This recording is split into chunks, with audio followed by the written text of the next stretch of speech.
Here I am, so far down. Okay, so true confessions. I have more than 100 pairs of shoes in my closet. Really, I only have 2 feet. It's pretty ridiculous. How did this happen? And why? Well, it's because I love shoes, in case you can't tell, and I'm greedy, but I'm also very cheap. So none of these shoes came to me with money. They all came for free. But it all started with imprinting with the first pair of shoes. When I was tiny, I still remember them. They had a snub nose and a daisy cutout and a little strap it fastened with a button hook. And I loved them so much, my parents got me a pair in red and in blue and in brown.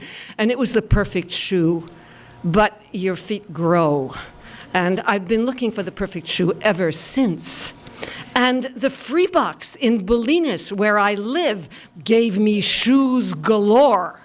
Now, the free box is a shed, and it's where you drop stuff off you don't want or need, and you can get stuff you want or need. And nobody is saying you don't need another pair of shoes.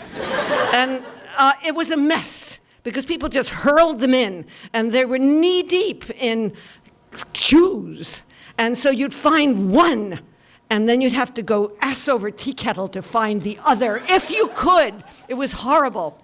And I work in a library, and I like order. So I put those shoes in order periodically. I mated the shoes. You know, the laces tied, the Velcro together, heel into toe. And for a while, everybody could walk out with a pair of matching shoes. It was great.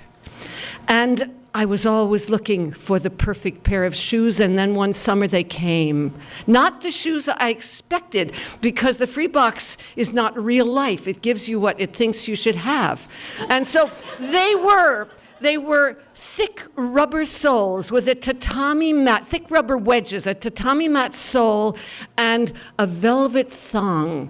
And when I put my feet into those, I felt like a elegant but bouncy geisha. It was cool, and they were beautiful, and I wore them every day. And you should have heard the shoes in my closet. You know, the tongues were wagging and the laces were snarling. What about me? What about me?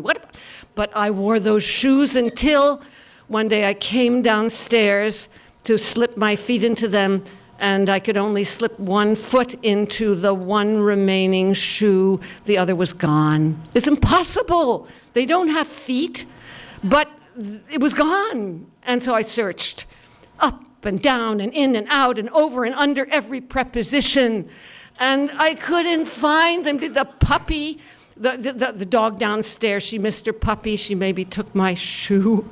But, you know, I finally let out a kind of Buddhist breath.